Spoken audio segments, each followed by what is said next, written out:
próximo trabalho é a produção de podcasts como alternativa didático-metodológica para o ensino de filosofia. Ana Luísa. Oi, Ana Luísa. Seja bem-vinda e boa apresentação. Obrigada. Vocês estão conseguindo me ouvir bem? Estou ouvindo, sim, só lembrando. Iniciar a apresentação? Pode falar. Não, só dando um toque aqui, se as pessoas tiverem perguntas para os colegas, vão colocando no chat, a gente faz ao final. Vai lá, Ana Luísa. Ok. Eu agradeço a oportunidade, bom dia a todos, agradeço aos que estão aqui participando. Adorei a apresentação dos projetos da professora. Nossa, é uma temática tão necessária, né?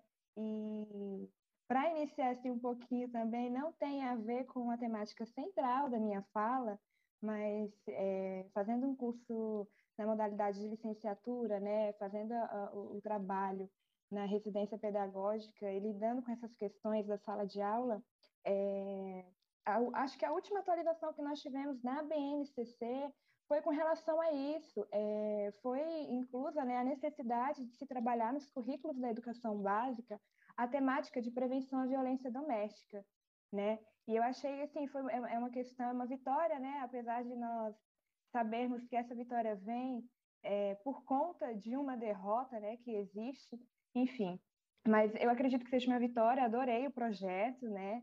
Se eu estivesse, com certeza eu ia gostar de participar, mas eu não sou da área de exato, sou da área de humanas.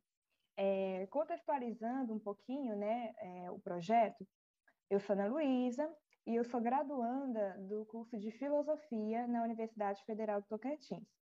O curso que eu faço é na modalidade de licenciatura e há um ano, mais ou menos, exatos um ano, nós tivemos a oportunidade de ingressar no programa, né, de iniciação à docência, que é a residência pedagógica.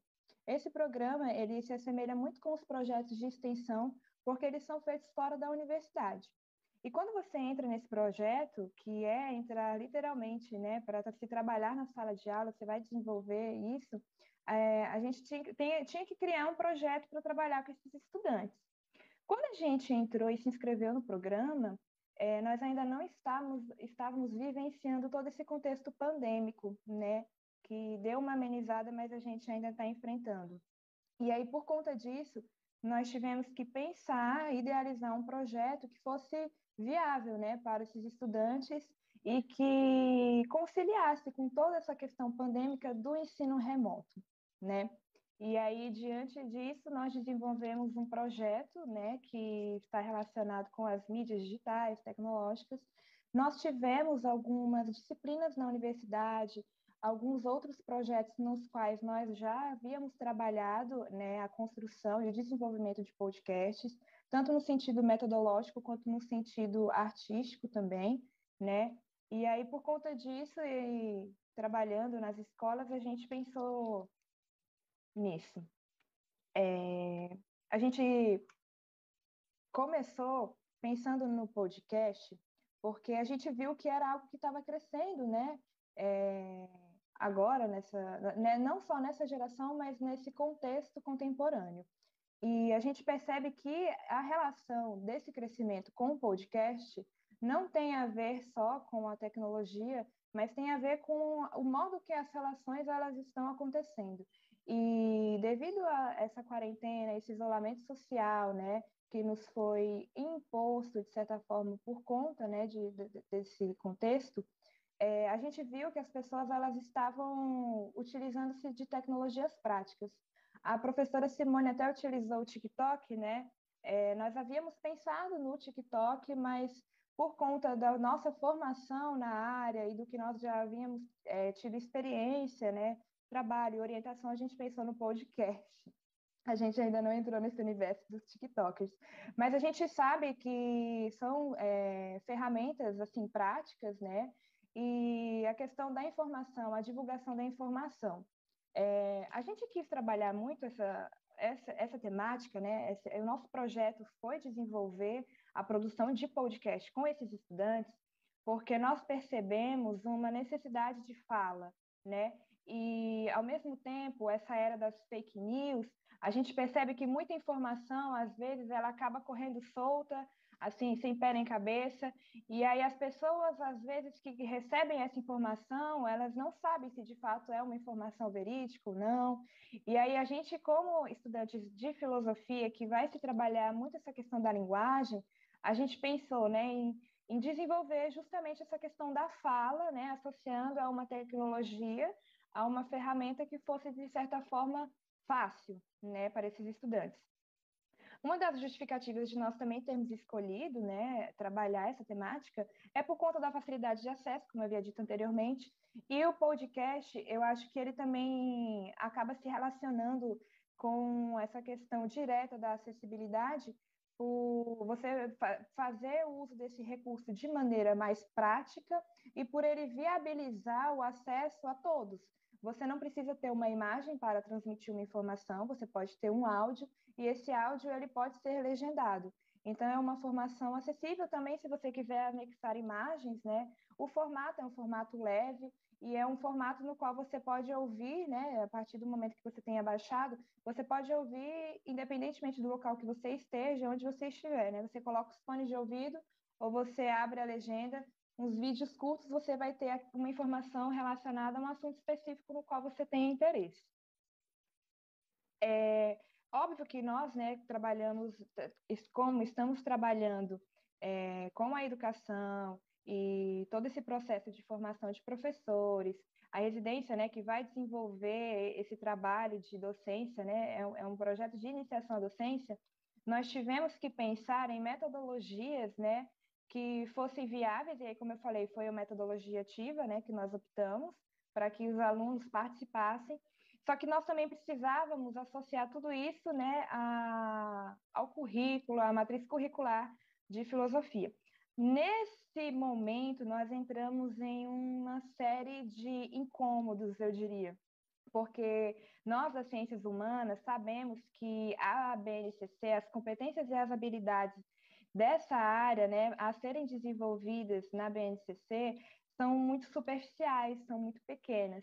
Inclusive, estudando, né, esse documento, a gente viu que tinham muitas temáticas legais de serem trabalhadas no que estava intitulado como ensino religioso, né? E aí a gente entra em toda uma questão que a professora citou anteriormente no projeto dela que ela vem enfrentando, né? Que vai gerar também uma discussão, né? Não só na nossa área, mas como um todo, né? Como cidadão mesmo, que poxa, o ensino religioso ele nem é obrigatório por estarmos em um Estado laico, né? E você pensar que as temáticas a serem desenvolvidas desse cunho humanístico, elas não estavam nesses eixos de ciências humanas, elas estavam em outro eixo. E aí a gente não podia entrar nesse mérito de pegar as habilidades e as competências específicas do eixo de ensino religioso e inseri-las no eixo de filosofia. Então, a gente decidiu, né, que a gente iria trabalhar com as competências gerais, que elas iam contemplar nosso projeto, às vezes, muito mais do que as habilidades e as competências que estavam lá na área específica nossa, né? E, bom, vou iniciar pelo repertório cultural, que é a competência geral, né, 3, que eu acho que isso é um dos primeiros pontos que o podcast nos traz, que é essa questão cultural, né? E é uma questão que dinamiza a cultura, porque você está tendo acesso instantâneo a algo, né, que está sendo passado de uma maneira, acaba que de uma maneira unificada, né? Que é o podcast, ou que é a plataforma. Comunicação. Aí também a gente entrou numa questão, eu como professora, né, e crítica também da BNCC e crítica também da LDB, tivemos uma atualização ainda esse ano, que foi o reconhecimento do bilinguismo, né, para a comunidade surda. E nós, professores, a gente, às vezes, quando vai lidar com esses alunos e quando vai fazer um trabalho mais prático na sala de aula, a gente tem muita dificuldade nesses documentos norteadores, né? E é interessante pensar que só agora, né, a Lei de Diretrizes de Base da Educação vai inserir um reconhecimento linguístico, um reconhecimento cultural, né, um reconhecimento comunitário somente agora. E então a gente percebe que, apesar de estar sendo citada na BNCC essa competência, né, o desenvolvimento dessa competência, dessa habilidade esse reconhecimento linguístico, social, cultural, teve-se que ser feita não só uma atualização, porque o que antecede essa atualização na lei é o próprio projeto de lei, né? Então, ainda existem inúmeros projetos de leis a serem acrescentados nesses documentos, né? Que servem de base para nós, professores. A comunicação seria o essencial, o primordial, né? O nosso objetivo maior, que é desenvolver isso. A cultura digital também, porque a gente percebe, né, que essas relações elas estão se reprogramando e todo esse conceito virtual e tecnológico vem crescendo muito, vem ganhando força. E aí a gente, como professores, né, de filosofia, a gente quer trabalhar tudo isso de uma forma crítica, né, de uma forma reflexiva, fazer com que os alunos tenham consciência do que eles estão lidando, de como eles estão lidando, né, como eles devem lidar com isso. A divulgação do nosso canal, quando a gente iniciou o projeto, né, nessas metodologias ativas, como que era feita a participação? A professora, que era a predecessora, né, do Raquel, que foi quem nos recebeu, professora de filosofia, disse que a plataforma, a ferramenta, o recurso tecnológico do qual os alunos mais tinham acesso era o WhatsApp. A partir daí, nós começamos a criar os grupos nos WhatsApps para termos esses contatos com esses estudantes. Nós pegávamos os eixos que já haviam sido trabalhados ou os eixos que estavam propostos na matriz curricular do bimestre, e a partir daí nós fazíamos enquetes, fóruns, divulgações pelo Instagram não, pelo YouTube e pelo WhatsApp, pelos grupos de WhatsApp, e pedia para que eles participassem com qual era a temática, né? A gente fazia enquete, votação, eles votavam. E aí a gente produziu cerca de mais ou menos uns 70 minutos de material didático que está no nosso canal do YouTube, que é esse que vocês estão vendo, e desenvolvemos com esses alunos a produção, né, desse material. Com relação a essa produção, nós percebemos que esses alunos tinham uma necessidade de fala, só que nem todos sabem falar ou gostariam de falar, mas eles tinham suas questões. Então, a gente dinamizou todo esse processo, porque nós trabalhávamos com todos eles, um ajudando o outro, né? Que um tinha uma questão, mas ele não queria falar. E aí nós pegávamos um que queria falar sobre uma questão que o outro tinha trazido, um que já sabia lidar com ferramentas de edição, fazia os cortes. A gente também pode fazer a seleção de imagens, né, que a gente sabe que eles gostam muito, e aí alguns também ficavam responsáveis por fazer a escolha das imagens, né, e aí a gente fazia os debates, fazíamos reuniões semanais, né, pelo Google Meet, pela plataforma do Google Meet com esses alunos, e iniciava a temática da parte da escolha deles, trabalhávamos no currículo de filosofia, e aí daí dávamos início à produção, né, desse material a partir das questões e das falas desses estudantes. Bom, pessoal, no mais, é isso, é o nosso projeto.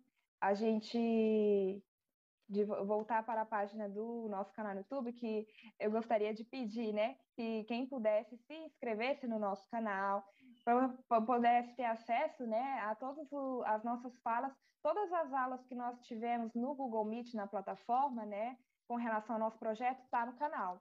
Então, você vai ter acesso não só aos podcasts que já foram produzidos, mas às temáticas que foram desenvolvidas, né, que são e não são em formato de podcast. Mas é isso. Agradeço a oportunidade.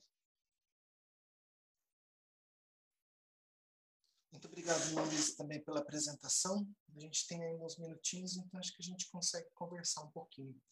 Eu fiquei curioso sobre o conteúdo dos podcasts, né? Porque você fala que são temáticas, você procura trabalhar com as habilidades da BNCC, mas também dentro do currículo aí de filosofia e com temáticas, eu acho que são elegidas aí pelas turmas, pelo que eu entendi. Especificamente, sim, você poderia dar aí algumas ideias do que foram trabalhados no podcast, como é que você relacionou aí com o conteúdo de filosofia? Das temáticas que nós trabalhamos, a gente trabalhou bastante tempo, tanto na sala de aula como nos projetos, nos podcasts, sobre a temática da felicidade. acabou casando, né, com a campanha do Setembro Amarelo, e a escola nos convidou para fazer uma transmissão ao vivo pelo Google Meet, com toda a escola presencial, para discutirmos essa temática, né, que a gente sabe que o que é felicidade ou o que é ser feliz. Uma outra temática também foi a comunicação. A gente tinha pedido, né, para eles, aí, dentre as temáticas que nós tínhamos ofertado, além dessas que foram que eles escolheram, a gente acha que tinha da tecnologia, a gente tinha acho que do capitalismo também, e aí a gente percebeu que a opção desses alunos era por de fato, uma temática que tivesse a ver não só com a realidade deles, o contexto deles, mas com a realidade pandêmica, né? De isolamento, de quarentena. E aí as temáticas que eles optaram por escolher, que a gente percebeu uma grande empolgação, em específico foi a temática da felicidade, né? E a temática da comunicação. A temática da felicidade foi uma temática que, quando nós possibilitamos, depois que houve uma votação, né, todo mundo se justificou, voltou e justificou o seu voto, né, do porquê queria se trabalhar aquilo. E foi maravilhoso, porque a gente percebeu, né, essa capacidade, essa vontade deles de falar, essa necessidade deles de participarem, e acabou casando com o que a gente também queria, né, fazer, e a maneira com que eles receberam isso também foi muito boa. Acabou que todo o nosso trabalho foi em prol, né, mas foi fruto também de um comprometimento desses estudantes. Legal, muito obrigado pela resposta, Luísa. E quando você está desenvolvendo, trabalhando nas temáticas, vocês fazem menção, trazem alguns filósofos para discussão junto? Sim, você falou, né, da questão das mulheres nas exatas, e nós da filosofia, e as filósofas? Nós temos problema com isso. E o pior é porque a gente sabe que não há uma inexistência dessas mulheres, mas há um apagamento histórico mesmo, né? Elas existem, elas existiram, elas estavam lá, escreveram coisas, só que a gente às vezes não tem acesso, né, a tudo isso. Na nossa faculdade, nós temos 2 professoras que trabalham e abordam essa temática, né, do feminismo na filosofia. Elas possibilitam as optativas também fora das disciplinas nas quais elas trabalham. Então, por exemplo, na disciplina de filosofia moderna, uma professora ela escolheu trabalhar a Beauvoir, escolheu trabalhar algumas mulheres filósofas. Nós tivemos outra que trabalhou a Bell Hooks também, que vai falar não só dessa questão do feminismo, mas essa questão do preconceito racial também, né? E graças a Deus nós temos muitas mulheres professoras na academia, e a gente também tem um público que eu acredito que seja majoritariamente feminino, né? Temos muitas mães também, e LGBTQIA+, todo esse público, eles estão se empenhando e se unindo, né, para incitarem, promoverem essas discussões. E no nosso campus, no curso de filosofia na UFT, o nosso grupo de professores, né, de docentes, é maravilhoso. Assim, eles fazem questão de trabalhar, abordar essas questões. Inclusive, nós tivemos uma discussão recentemente na qual a gente percebia que grandes campos que tinham o curso de filosofia não se tinha a temática de filosofia africana e filosofia indígena, ou até mesmo de filosofia brasileira. E nós tivemos a oportunidade de trabalhar tudo isso no nosso curso, né? Então, são temáticas que nós trabalhamos. Nós não temos medo de utilizar a palavra machismo, né, em sala de aula. A gente toma cuidado com algumas questões, mas a gente sempre prisa muito por essa questão da linguagem, né, para ser uma questão como partir do princípio de respeito, né, e ser uma troca de cultura, não ser uma sobreposição, né, hierárquica de conhecimento. É isso. Muito obrigado, Ana Luísa. Fiz a pergunta justamente por isso mesmo, né? Eu fiz porque acho que você iniciou a sua fala, né, até comentando do trabalho da Simone, falando justamente disso. Você retomou alguns dados, falou até da questão da violência doméstica que ela aumentou contra a mulher no período pandêmico, né? Isso são fatos, né? existe. E como você mesmo colocou, essa questão é importante. Eu acho que não é característica única da filosofia, quando você fala do apagamento histórico, né? A gente tem muita produção, a gente tem muita coisa, mas é como se as filósofos, as cientistas, às vezes elas fossem até invisíveis, né? Isso a gente precisa mudar. E é legal saber dessas iniciativas, dessas ações e disciplinas que vocês têm na faculdade ou na universidade, porque isso mostra que tem bastante gente envolvida também e esse cenário pode mudar, né? Outro ponto que você abordou também é a questão da filosofia de negros e negras, né? Que também, se a gente for parar, é sem desmerecer, porque os grandes filósofos estudados, eles têm uma importância forte, um reconhecimento mundial, mas é sempre ali no contexto ocidental, né, principalmente a nível da Europa, e a gente está trabalhando com homens, pessoas brancas, né, de uma maneira geral. Eu acho que essa abertura ela é muito bacana. Você falou que não era de exatos, mas você sabe que vocês têm um pezinho lá, uma relação bem forte, né? Com a gente, eu falo com a gente porque eu sou físico, né? Mas a gente tem aí um parentesco forte, né? Mas legal, Ana Luísa, muito obrigado pela apresentação. Por favor, coloque também no chat para a gente o nome do seu canal para a gente divulgar e ficar registrado.